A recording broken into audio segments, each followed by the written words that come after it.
the edge of everywhere, where we all really live, each waking and dreaming hour, though few see or feel the edginess, the tenuousness, and the expansiveness, the possibility of a last breath between life and death, or some profound encounter with wonder, where everywhere is every here for the asking, experiencing. No need to look further than the ground you stand on, the boundless lifescape you're already sensing, venturing, adventuring through.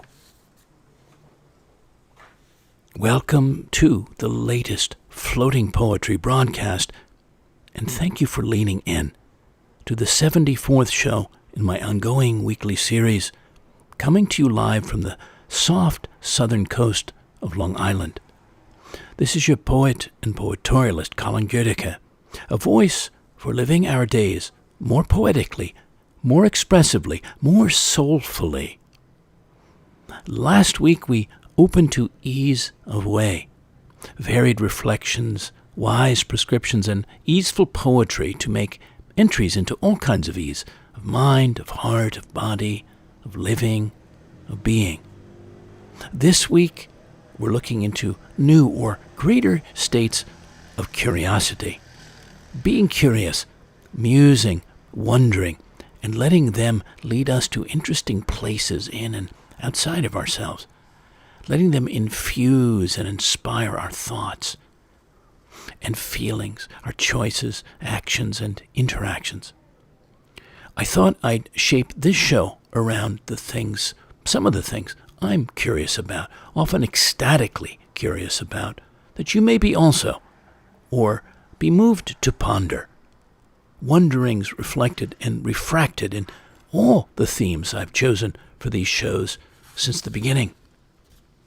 Dimensions for a long time I've had, I would say, irresistible curiosity about as a student of life, as an earth schooler, ever curious about the nature of light, of color, of beauty, of creativity, of serendipity and synchronicity, of love, of our human natures, of the deeper nature of nature itself, the natural world, of aliveness, how to live more vividly, more sentiently, more wildly, about the nature of the soul, of belonging, of dreaming, and of seeing with all our inner and outer senses. So, let's touch together, shall we, through some of these larger wonderings, with an intendedly evocative mélange of cultural observations, fresh inquiries, and poetry, and see what arises, what resonates, what else we each or all might discover or uncover. I'm very curious where these land, these things that we're going to go through land now or across time and space. I won't know them all, but hope they land well and interestingly. Let's start with right now, this moment, however it finds you. Here you are, in the world, in this curiously wild and wildly curious place. Not only the wider one spanning blue oceans and white deserts, distant countries and quilted cultures, but all the other ones, animate and intimate ones, of life and work, friends and family, of the rare body of energy and beauty you live in, move and grow in, of the realms of dreams and feelings, soul and mystery that shape your days, your nights, the moments of your being, the heart of your becoming.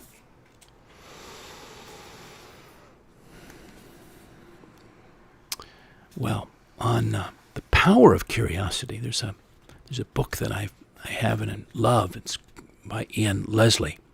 Curious, it's called. The Desire to Know and Why Your Future Depends on It.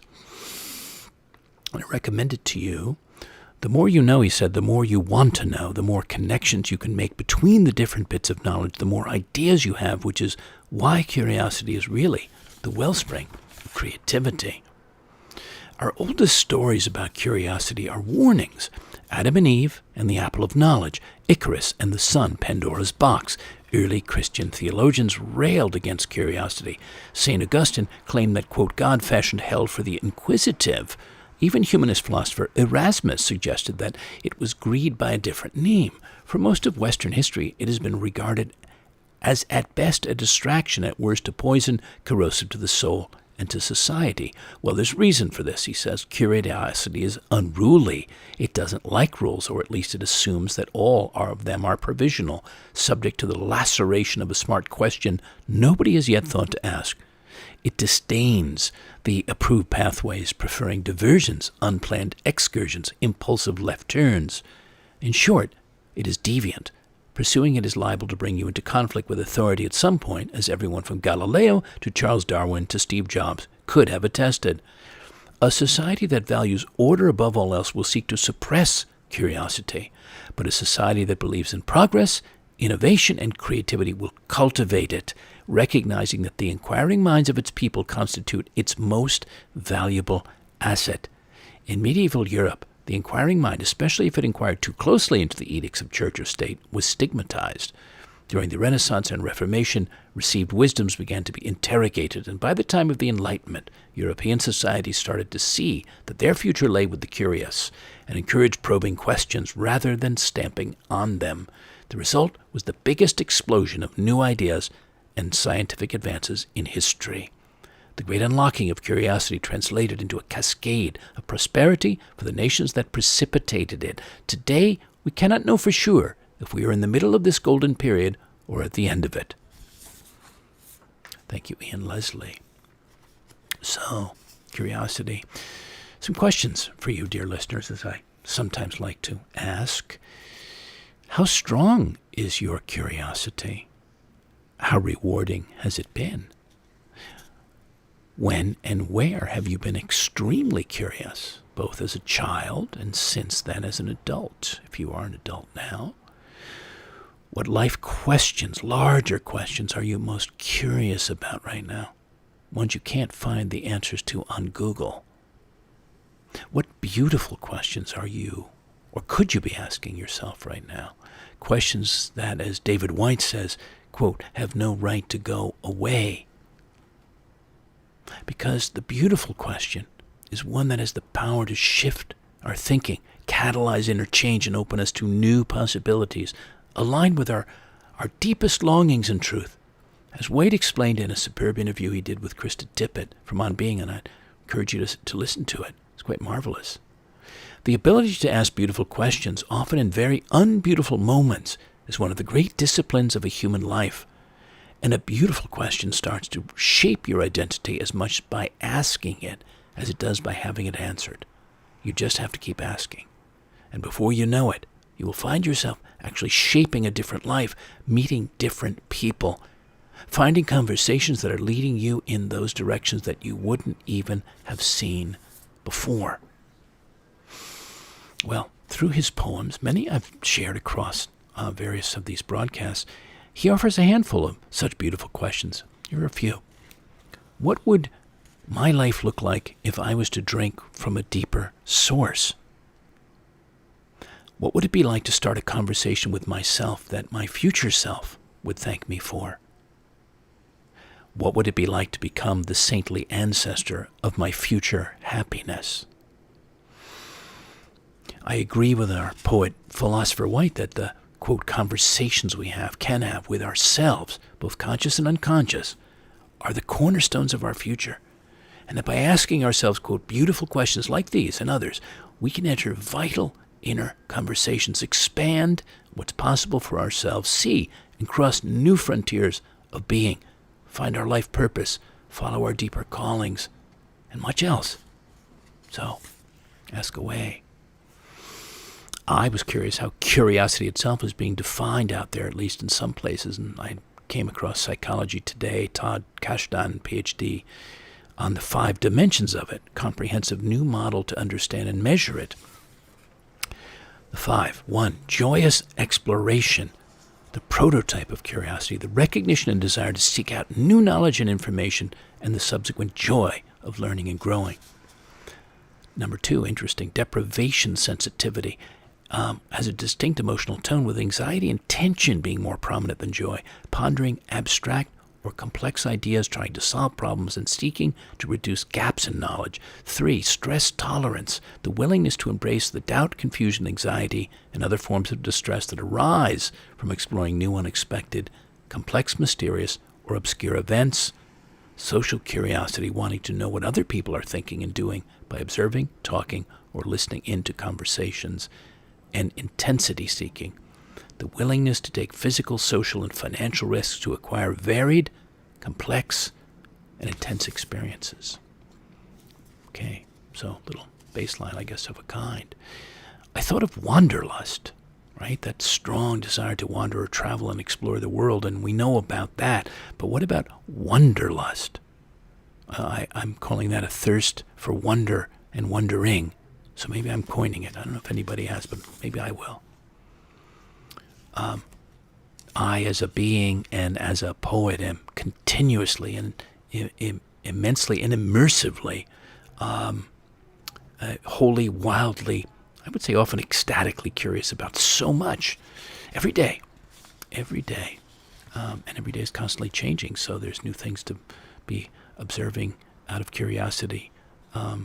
And I wrote this poem about that, give you a taste of my universe of curiosity. It's called This Poet Writes Poems About Lovers and Flowers, Clouds and Fjords, Sun and Moonlight, Water light, Eye light, Shadows and Buffaloes, Bodies and Melodies, the Seas, the Wilderness, Ecstasies, about Summer, Color, Waves and Foams, the land, the wind, about cities and eccentricities, memories and alchemies, gestures, atmospheres, sometimes stratospheres.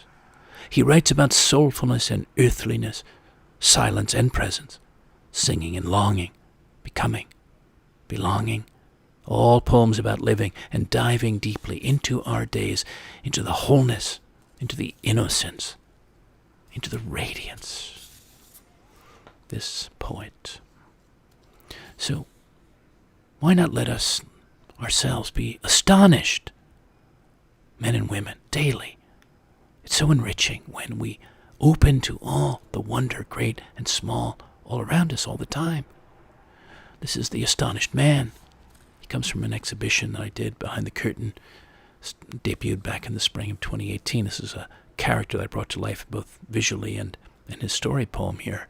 The Astonished Man, perhaps like Blésandra's L'Homme Foudroyé, arrested by the revelations of the moment, a glinting sword of sun or moonlight falling across the ocean to the shore at his feet, the intoxicating musk of a forest after rain, the bare nape of a lover's neck, or the song of a robin, wild bright with spring, until each day becomes a great and endless stream of astonishments, and our man makes it his mission to be still and behold more often than he bestirs and bypasses, no longer withholds his attention and connection to the extraordinary. The Astonished Man. Yes, and let us take care not to go or stay long, if at all, in artificial states of being or doing, or on automatic pilot, like Homo digitalis, digital man as I'm calling him, overwired to the world, underwired to the heart, evolving and devolving, who lives yinly and yangly, that is, actually and virtually, from restless plugging in to endless plugging up, a curious species, both spacious and specious, man of this progressively expressive, regressive, time-lapsing moment. Homo digitalis. On chance the universe and the fragility of knowing who we are. Writer Jorge Luis Borges, great writer. This is translated. He was translating the French poet and philosopher Léon Bloy, who said, "There is no human being on earth capable of declaring with certitude who he or she is. No one knows what he or she has come into this world to do, what their acts correspond to, their sentiments, their ideas, or what their real name is, their enduring name in the register of light. History is an immense liturgical text where the iotas and the dots are worth no less than the entire verses or chapters, but the importance of one and the other is indeterminable and profoundly hidden." Well, I believe we can, through deeper curiosity, connect many dots and uncover the essences and purposes otherwise hidden inside of us, and some of them around us, but especially inside. As I was thinking about this and researching for us, I discovered this, and I actually wound up acquiring this book and savoring it. You Must Change Your Life by Rachel Corbett. It's on the art of inseeing, one word, INSEEING. And very interesting book. It's the story of Rainer Maria Rilke, the poet, and Auguste Rodin, the sculptor. And here's a slice of it. Reading Rilke's classic that evening, for her, as she said, was like having someone whisper to me in elongated Germanic sentences all the youthful affirmations I had been yearning to hear. Loneliness is just space expanding around you. Trust uncertainty. Sadness is life holding you in its hands and changing you. Make solitude your home.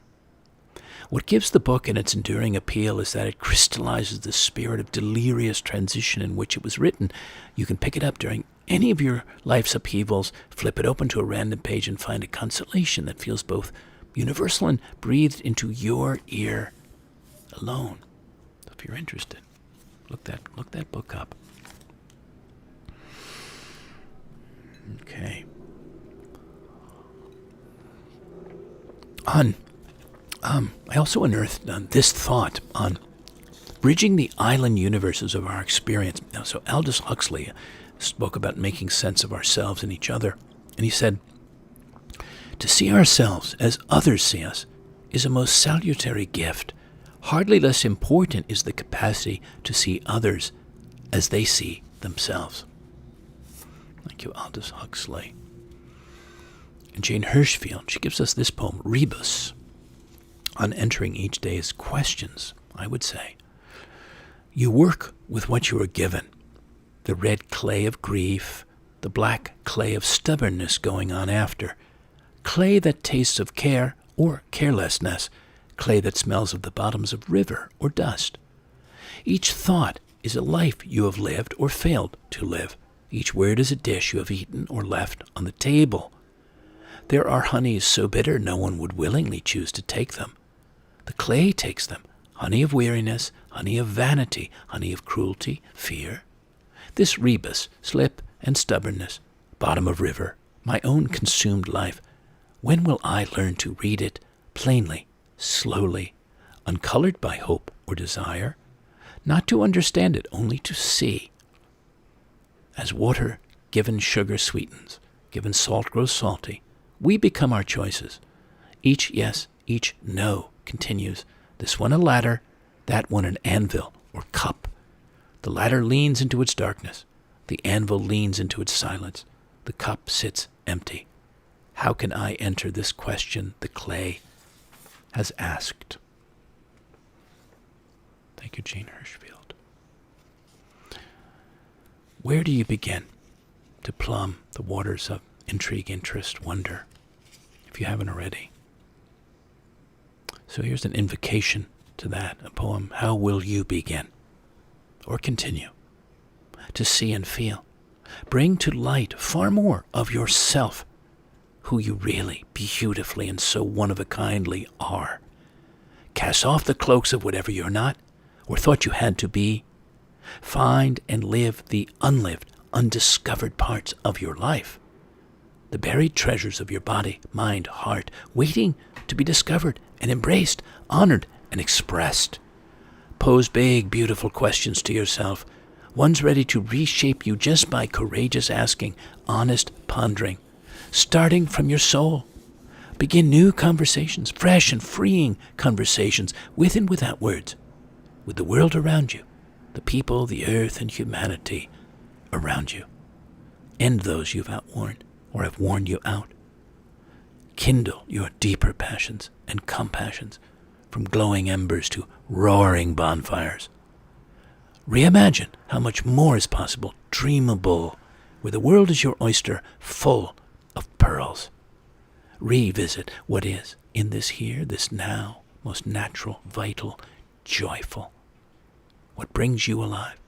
Maybe the music of Brahms or birds, the taste of true love, friendship, sunlight, because another future is calling for you to enter, for you to begin. So, my friends, you can dive in, delve in anytime, anywhere. The key is beginning and never stopping. I spoke about being curious about the nature of belonging. Here's a poem that I turn to often, I feel, is all about that. David Whyte's poem, Draw from it whatever it says to you here. The true love, one word. There is a faith in loving fiercely the one who is rightfully yours, especially if you have waited years, and especially if part of you never believed you could deserve this loved and beckoning hand held out to you this way. I'm thinking of faith now, and the testaments of loneliness and what we feel we are worthy of in this world. Years ago, in the Hebrides, I remember an old man who walked every morning on the grey stones to the shore of the baying seals, who would press his hat to his chest in the blustering salt wind and say his prayer to the turbulent Jesus hidden in the water. And I think of the story of the storm and everyone waking and seeing the distant yet familiar figure far across the water, calling to them, and how we are all preparing for that abrupt waking and that calling and that moment we have to say yes, except it will not come so grandly, so biblically, but more subtly and intimately in the face of the one you know you have to love, so that when we finally step out of the boat toward them, we find everything holds us and confirms our courage. And if you wanted to drown, you could, but you don't, because finally, after all the struggle and all the years, you don't want to anymore. You simply had enough of drowning, and you want to live, and you want to love, and you will walk across any territory and any darkness, however fluid and however dangerous, to take the one hand you know belongs in yours. Thank you, David Whyte. Here's Mary Ruffel, Shalimar. God put his finger on my sacrum and he lifted me. He set me in the center of the universe, the curious desire of my chronically lonely life. It was cold and dark and lonely, and I was scared. There were no accessories. I burst into tears over nothing. What would Jimmy Schuyler do? And as quietly as the sound of Kleenex being pulled from a box, I sneezed. And morning, that goddess, as if she were slightly deaf, barely lifted her head off the horizon before laying back down. And a rose opened her portals, and the scent ran up an elephant's trunk, or tried to. Such a long way for everything to travel. From here I look like a front moving in, an icy purple light a poet would say belonged to a perfume stopper, belonging to his mother, when it was her nipple. You know, neither in the past or in the future. Thank you, Mary Rifle. Yes, maybe do your best to come to both be with your curiosity, and not just fully and hopefully, but clearly. That matters. Being clear, seeing clearly is this poem, without blinders or blindfolds, illusion or confusion, looking consciously wide openly, without looking away, seeing straight to the bottom of the waters of yourself, of others, of everything before you, all things below, above and around your mind, your heart, your present moment, your future. And in that clear blue sky seeing, you find that your choosing, your living, your loving becomes so natural. moving wisely through your days, engaging the world confidently becomes usual. And the beauty, the pure joy of being your own person, a one and only man or woman in the mirror and in the eyes of those you know, comes often and easily, so affirmingly, when you're open, able, committed, no matter what or where it leads, to see everything clearly.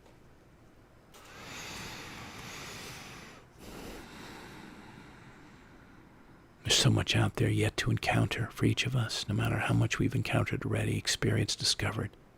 So much more to be enriched by. I wrote this for a wonderful friend on his 66th birthday, Luis Salazar. But to me it applies to everybody. Wherever we are on our paths, literal, figurative, this is called on the mother road. You, life traveler, adventurer, dreamer, on the mother road, following the route of the heart through many states of being, of becoming, birthing, rebirthing, from boyhood to manhood, fatherhood, personhood, and still so many wonderful, colorful miles yet to go, to see, feel, sing inside and out loud about.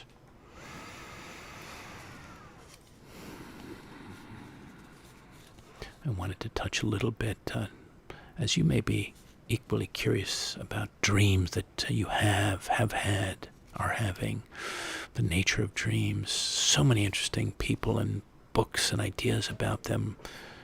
Robert Moss, the Australian, is one of my favorites. I did some workshops with him on conscious dreaming, so you might want to look into him. And that's the title of one of his original works, kind of a classic to me, Conscious Dreaming. Great book, fascinating book. Might open your eyes to things in your dreamscape. So, the dream field, and because the dreams, our dream fields are full of telltales, of insights, of revelations. And I'm very attuned to mine. I write them down when I can. I learn things from them. I look for the most essential message or feeling in each of them, if I can't remember them all in full. This is called the electric bed. You turn it on by unplugging yourself, by going dark into sleep, by connecting to the grid of your dreaming world, where everything is electric, is wildly charged, flows with fast and slow current, with high and low voltage, positives and negatives, generates heat and light of curious and compelling kinds, conducts your subconscious through flashing scenes, encounters, mysteries, marvels, activates deep and secret circuits of intuition, precognition, sends signals, powerful signals through the wires to your waking life. So, dream away. Here's one dream that actually became a poem. A beautiful and blissful dream I had in 2001 whose energy has stayed with me all that time. It's called Dreaming of the Blue Buddha. In the dream that streams in with the morning, just before waking, I look up from where I lie outstretched, talking on the phone to a faraway friend, to suddenly see him there, an incredible yet natural sight, his magnificent blue head brushing the high white ceiling, sitting serenely in all his lotus blossom beauty, looking lovingly into my eyes, with a cerulean smile as wide and saturated as a winter sky. His face floods my soul with godly joy, my heart with peace, my mind with summer sunlight, and my mouth with a boundless bodhisattva smile that mirrors his own in all its pure blue Buddha radiance. Dreaming of the blue Buddha. As we talked earlier about, You Must Change Your Life, and Rilke's book, the book about Rilke, and of course his famous Letters to a Young Poet, which was about living the questions. He says to the young poet, until sometime far into the future, you may discover yourself living the answers, but the questioning is key. Yeah, David White talked about it. Of course, Rilke talked about it. We're talking about it. Here's a poem on questioning. Such an engine of curiosity, or a fuel, or a great catalyst for it. 20 questions to ask yourself. In the still of the night, whether bright-starred or half-mooned, in the midst of the day as you go about your living and learning, when rising freshly to the morning, to the unfolding of more curiosity, possibility, surprise. The number of them doesn't matter, nor time, nor place. Only how heartful, how truthful you're asking, how meaningful the answering. Questions that here and there want to be posed, mused on, even if there are no clear or ready answers to be found or heard.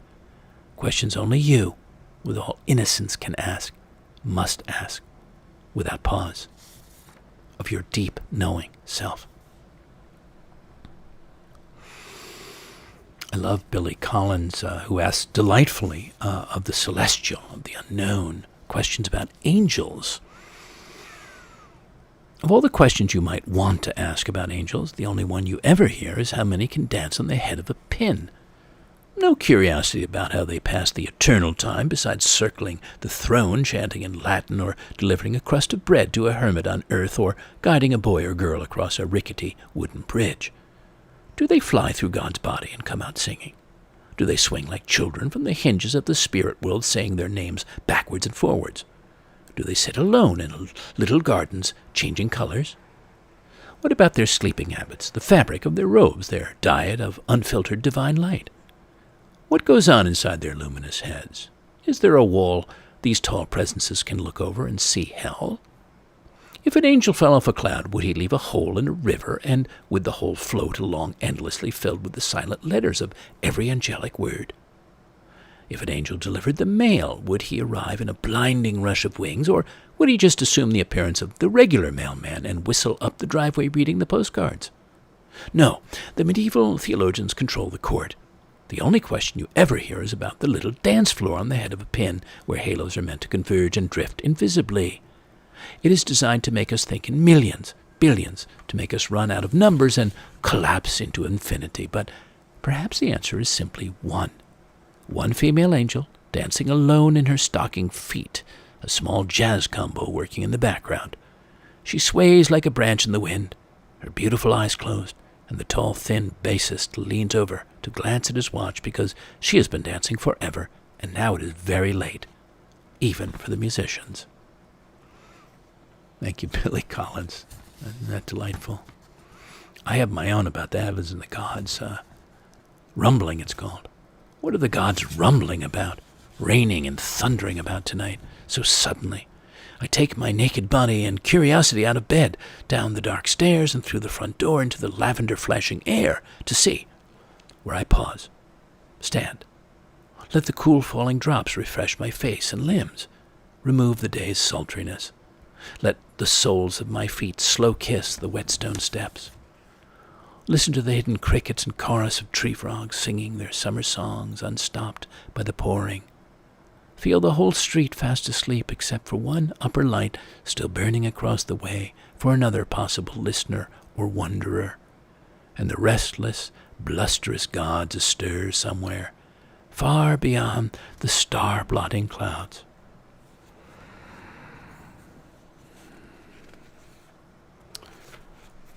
Okay. Well, what if it's a mystery play? Not all mysteries need to be solved, but maybe the one to do with our purpose here on earth, and maybe that's the one most worth pursuing and unlocking.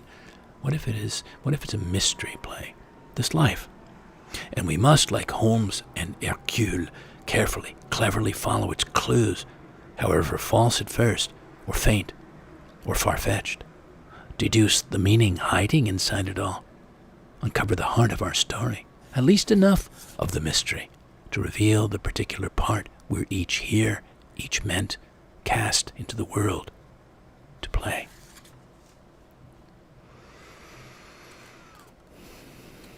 Well, this relates to the nature of seeing, deep seeing of self and others. Worth, in my book, developing your deeper seeing and sensing, outer and inner. What is hidden is only hidden from unseeing eyes. To the rest, it's all present, all presence. The tender heart, the shining soul of another, holding their deepest dreams and desires, doubts and fears, beauty and mystery out in the open. And the nature of beauty, part of what we can be so infused with as a result. John O'Donoghue, the Irish poet, philosopher poet, we can slip into the beautiful with the same ease as we slip into the seamless embrace of water. Something ancient within us already trusts that this embrace will hold us. Well, he has the most marvelous book. It's called Beauty, the Invisible Embrace. I guess I'd say it's an enchanting meditation on how beauty lays its claim on our human spirits in all different realms: music, love, imperfection, death, and desire. Very inspiring, very inviting. One of my favorites, read it many times. So in there he said, one could write a philosophy of beauty using the family of concepts which includes glimpse, glance, touch, taste, and whisper, all of which suggest a special style of attention which is patient and reverent, content with a suggestion or a clue, and then willing, through its own imagination, to fill out the invitation to beauty. So when I think about all the beauty inside each of us, inside the close friends that I know and love, the soul brothers and sisters, not least in my life, and surely in those of yours, I seek to see and celebrate it often, to really, really see it and call it out and honor it. And I'd written this poem for a very dear friend, Antonia Rosselló, on her birthday a few years back. And I think this could be said about any listener here. I believe it could be. It's called Real Beauty. We know it when we see it with all our senses, when we feel it in the heart of our being, when it touches chords that transcend all words, that resonate in a spirit place, so simply, so purely, when we behold someone like you.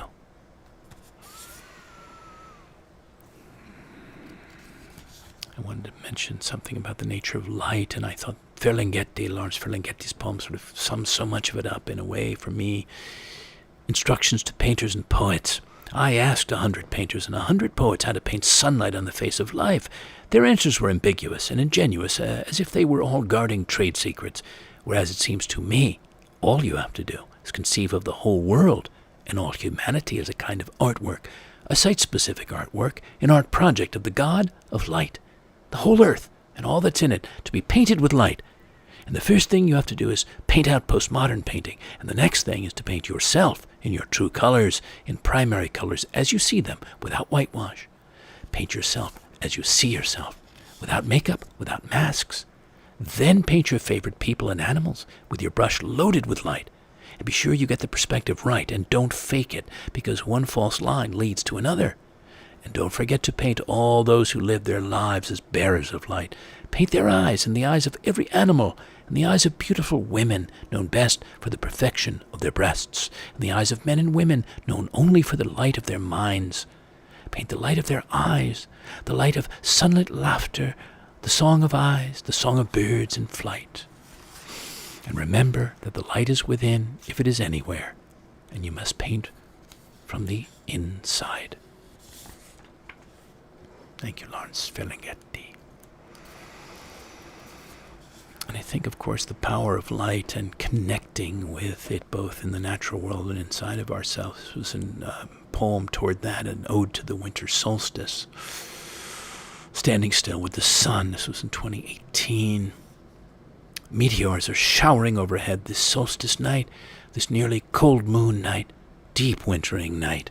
The North Pole is turning south again, to the echoes of centuries of singing and feasting, fires and dancing, sometimes with poetry and pomegranates, sometimes with bathing in holy rivers, giving alms to beggars and Brahmins, round the death and rebirth of the light, round the last and next seasons of the earth, sol sistere, a night for the sun and each soul to stand still, an invitation to feel your sacred place in nature, your passage through time, the vital part you play in this great mystery, in this endlessly curious, wildly wondrous journey.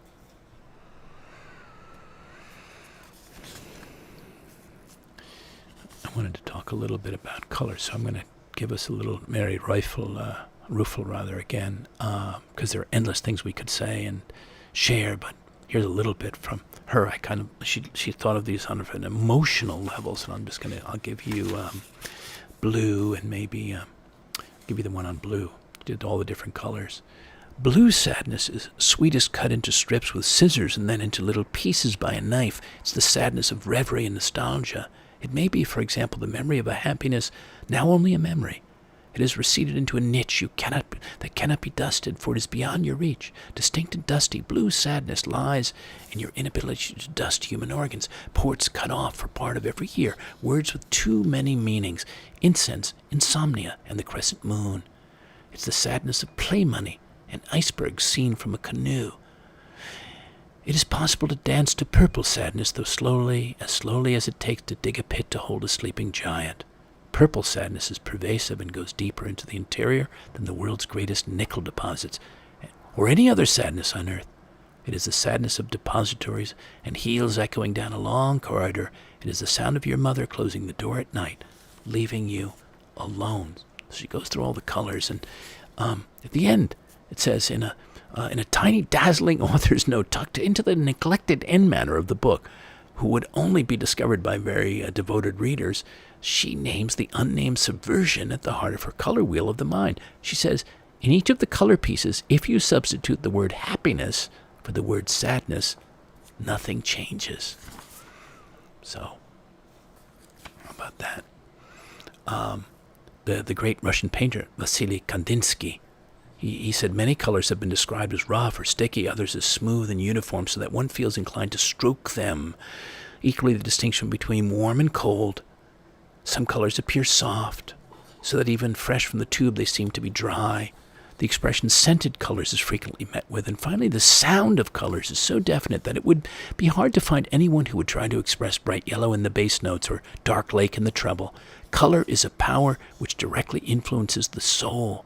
It is the keyboard, and the eyes are the hammers. The soul is the piano with many strings.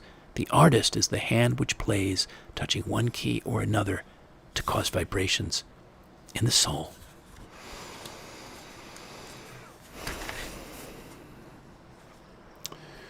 I was looking up some things on the nature of aliveness. I have my own thoughts and feelings about it and point of view, but it's certainly a result of curiosity, and especially when it involves the natural world. And I was looking into brain pickings on Mary Popova speaks about feeling more alive each day and night, and she said there's an elemental cosmic loneliness in the pit of every human soul. We spend our lives trying to make it bearable and call our efforts love or art. Every once in a while we're lifted out of the pit into a salutary sense of connection and congress with something larger, sense of being but one wave among the incalculable lapping lonelinesses in the great sea of being, but one string in the grand symphony orchestra of aliveness.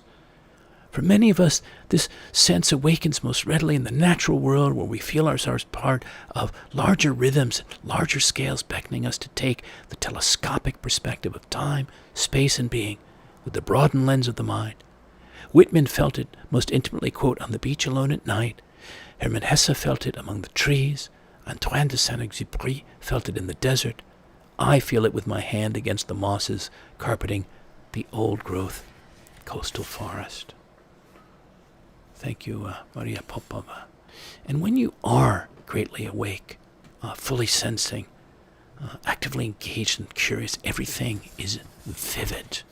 There's a poem, everything is vivid, the curled brim of that leaving man's dove-gray fedora, the clear light falling on this young girl's yellow hair, the sensuous lips of the Waverly-scarved woman by the fountain, the sun-bronzed shoulders of a lone beachcomber, of an umbrellaed sleeper, an outspread hand on a gossamered chest, framed in a looking-glass, the hips of a cream-white vase holding clouds of pale pink flowers, the morning legs of chairs turned up on the tables of closed cafes, the feet of statues standing silently inside a moving city. So many writers, poets, songwriters, playwrights, others have spoken so much of the beauty, meaningfulness that comes from nature, and Rachel Carson was one of those. This is what she had to say from her wonderful book, splendid book, The Sea Around Us, and I speak as a fellow lover of the sea, but she said in there, contemplating the teeming life of the shore, we have an uneasy sense of the communication of some universal truth that lies just beyond our grasp. the ultimate mystery of life itself. Denis Levertov, poet, wrote an ode to our ambivalent relationship with nature. We call it nature, she said, only reluctantly admitting ourselves to be nature too. So I'd like to read that ode to you. I think it's meaningful. We live our lives of human passions, cruelties, dreams, concepts, crimes, and the exercise of virtue in and beside a world devoid of our preoccupations, free from apprehension, though affected certainly by our actions, a world parallel to our own, though overlapping. We call it, quote, nature, only reluctantly admitting ourselves to be, quote, nature too. Whenever we lose track of our own obsessions, our self-concerns, because we drift for a minute, an hour even, a pure, almost pure response to that insouciant life, cloud, bird, fox, the flow of light, the dancing pilgrimage of water, vast stillness of spellbound ephemerae on a lit window pane, animal voices, mineral hum, wind conversing with rain, ocean with rock, stuttering of fire to coal. Then something tethered in us, hobbled like a donkey on its patch of gnawed grass and thistles, breaks free. No one discovers just where we've been when we're caught up again into our own sphere, where we must return indeed to evolve our destinies, but we have changed a little. Thank you, Denis Levertov. There's a wonderful poet-writer, Diane Ackerman, who speaks so much of nature and other things, but she talks of the spirituality, the religion-free spirituality of wonder. And I thought this was quite lovely. There's a terrible hollowness and emptiness at the core of society right now that comes from our trying to exile ourselves farther and farther from nature. Nature is something that most people visit on weekends. Yet we evolved to be intimately tied to nature, to feel whole and natural when we belong to it, and to respond to that ever-changing fantasia of the seasons. The harder that we try to deny that heritage, the more alienated we become. I have no trouble using a word like holy to describe a place in the wilderness where I might feel an intimate relationship with the cosmos. Thank you, Diane Ackerman. Speaks the Stars, one of my bits of earth to heaven ecstasy. We stargazers, star lovers are certainly timelessly curious, aren't we? Speaks the star, through time, space, histories, simply giving itself, sharing its light, its distant yet deeply present peace, quiet through each night, asking nothing in return, getting everything in a return of simple, eternal wonder.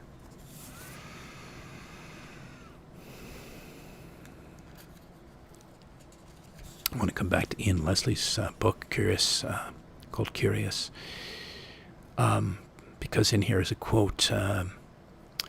It is from Ernest Shackleton, the great pioneering polar explorer. It is in our nature to explore, to reach out into the unknown.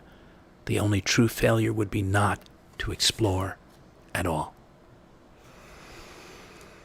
And Annie Dillard, the writer, and from Teaching a Stone to Talk, Expeditions and Encounters, lovely book. Whether these thoughts are true or not, I find less interesting than the possibilities for beauty they may hold. We are down here in time on earth, where beauty grows. Even if things are as bad as they could possibly be, and as meaningless, then matters of truth are themselves indifferent. We may as well please our sensibilities, and with as much spirit as we can muster, go out with a buck and wing. Thank you, Annie Dillard. So, whoever you are, wherever and however you are, there are veins, great veins, mother lodes of meaning to be found, to be mined, inside and around you, to make your life all the richer, all the finer, all the more treasured and immeasurable. So become a good seeker, miner of real meaning, a panner and separator of the truly meaningful from the dross, the immaterial. And once found, be a good embracer, deepener, and appreciator of it. You know you'll strike gold when you feel it in your bones, when you feel it in your heart, when it passes the acid test of what your whole being so naturally knows, serves and nourishes the fleeting days, the irreplaceable years and moments you're awake and alive. And here's Patti Smith, the writer, performer, artist. You may know, in times of strife, we have our imagination, we have our creative impulse, which are things that are more important than material things. They are the things that we should magnify. And here's the playwright Henry Miller on Growing Old, The Perils of Success, The Secret of Remaining Young at Heart. If you can fall in love again and again, if you can forgive as well as forget, if you can keep from growing sour, surly, bitter, and cynical, you've got it half-licked. Perhaps it is curiosity, he said, about anything and everything that made me the writer I am. It has never left me. With this attribute goes another which I prize above everything else. And that is the sense of wonder. No matter how restricted my world may become, I cannot imagine it leaving me void of wonder. In a sense, I suppose it might be called my religion. I do not ask how it came about, this creation in which we swim, but only to enjoy and appreciate it. Thank you, Henry Miller. And Linda Pastan, counting backwards. How did I get so old, I wonder, contemplating my 67th birthday? Dyslexia smiles. I'm 76, in fact. There are places where at 60 they start counting backwards. In Japan, they start again from 1. But the numbers hardly matter. It's the physics of acceleration I mind, the way time speeds up as if it hasn't guessed the destination. Where look? I see my mother and father bearing a cake, waiting for me at the starting line. And Khalil Gibran, 1923, his classic, The Prophet. When an astronomer beckons his protagonist to speak of time, the prophet says, you would measure time, the measureless and the immeasurable. You would adjust your conduct and even direct the course of your spirit according to hours and seasons. Of time you would make a stream upon whose bank you would sit and watch its flowing. Yet the timeless in you is aware of life's timelessness and knows that yesterday is but today's memory and tomorrow is today's dream.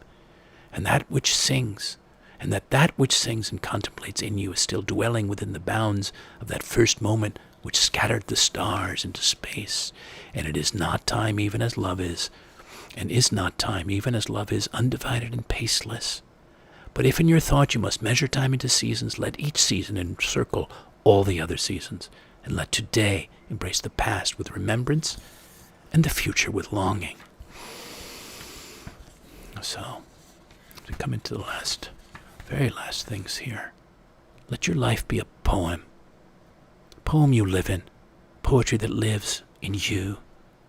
Like the spring day you walk into, the new greenness of the trees, the freshness of the air fragrant with blossoms, like the music of your breakfast making, moonlit dreaming, love making, the rhythm of your listening, or rhyme of your laughing, like the harmony of all your parts, heart to brain to feet, breath and sight, all working so artfully, so wondrously together.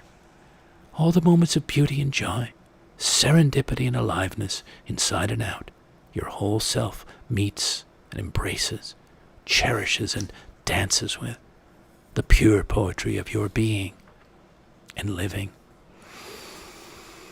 Sometimes, David Whyte's poem, sometimes if you move carefully through the forest, breathing like the ones in the old stories who could cross a shimmering bed of leaves without a sound, you come to a place whose only task is to trouble you with tiny but frightening requests. Conceived out of nowhere, but in this place beginning to lead everywhere. Request to stop what you're doing right now, and to stop what you are becoming while you do it. Questions that can make or unmake a life. Questions that have patiently waited for you. Questions that have no right to go away.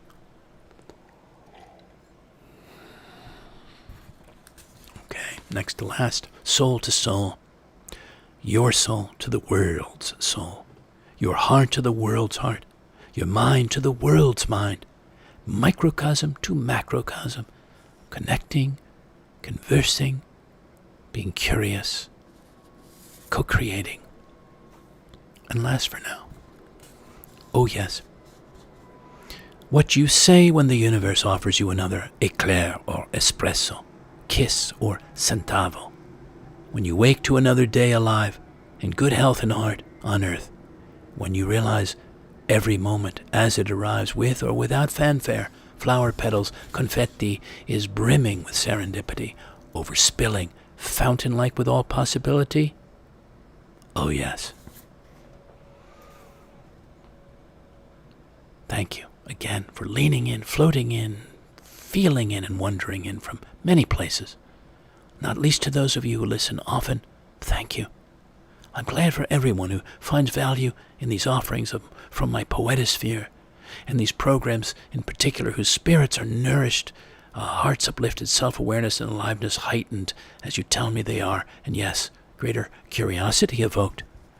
If you appreciated this or an earlier program and would like to make a contribution in return, I'd welcome your gift by PayPal or Venmo or directly through my site or by mail to me at P.O. Box 1032, Westerly, Rhode Island 02891.